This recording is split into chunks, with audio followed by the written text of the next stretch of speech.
আসসালামু আলাইকুম রহমতুল্লাহ। একাদশ দ্বাদশ শ্রেণীর প্রিয় শিক্ষার্থী ভাই বোনেরা, তোমাদের জন্য গুরুত্বপূর্ণ একটি টপিক নিয়ে হাজির হলাম। আমরা সি প্রোগ্রামে বিভিন্ন সময় সি প্রোগ্রাম এমসিকিউগুলো আমরা সহজে বের করতে পারি না। দেখো, একটু অতি সহজ আমি তোমাদেরকে এমসিকিউ বুঝাই দেবো, যেটা তোমরা সহজ এমসিকিউটা বুঝে যাবা। দেখো, এখানে একটা এমসিকিউ বলে দিয়েছে, ফর আই সমান সমান হচ্ছে কত 2 এবং আই লেস দ্যান ইকুয়াল হচ্ছে 10, অর্থাৎ আয়ের মানটা কত পর্যন্ত যাবে, 10-এর চেয়ে ছোটো এবং সমান, অর্থাৎ 10 পর্যন্ত যাবে। 10-এর চেয়ে বড় যাওয়া যাবে না, 10-এর চেয়ে ছোটো থাকতে পারবে কিন্তু 10-এর চেয়ে বড় যাওয়া যাবে না। এবং বলে দিচ্ছে যে আই সমান সমান হচ্ছে কত, আই প্লাস 2, অর্থাৎ আমাদের এখানে আই সমান সমান একটা মান বলে দিচ্ছে কত 2। তারপর আমাদের বলে দিয়েছে যে এই আয়ের সাথে দেখো আইটা কত পর্যন্ত যাবে, আমাদের লেস দ্যান ইকুয়াল কত পর্যন্ত যাবে, 10 পর্যন্ত যাবে।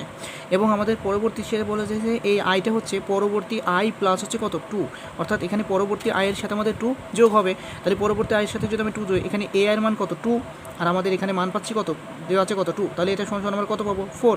তাহলে দেখো এইটা এই যে এই আইটা সমান সমান আমরা কত পেলাম 4। তাহলে এখানে আমি আবার এখানে আই সমান সমান কত দেবো 4, তার সাথে আমি আবার কত 2 যোগ করবো, 2 যোগ করলে কত হচ্ছে আবার কত 6। তাহলে এখানে আমি আয়ের মান কত পেলাম 6, তাহলে 6-এর সাথে আমি আবার কত যোগ করবো, 2 যোগ করবো, তাহলে আমি কত পেলাম 8। তাহলে এভাবে কত পর্যন্ত, আমি 10 পর্যন্ত যেতে বলছে, তাহলে এখানে 8 দিলে তার সাথে যদি আমি 2 যোগ করি তাহলে আমার মান কত আসতেছে 10। তাহলে দেখো আমাদের মান কত আসলো, আমাদের এখানে মান তো প্রথম মান কত ছিল 2 ছিল, তাহলে আমাদের মান পরবর্তী মানগুলো কত আসলো, এইটা যেখানে আছে সেটাই হচ্ছে আমাদের অ্যান্সার, অর্থাৎ 2, 4, 6, 8, 10।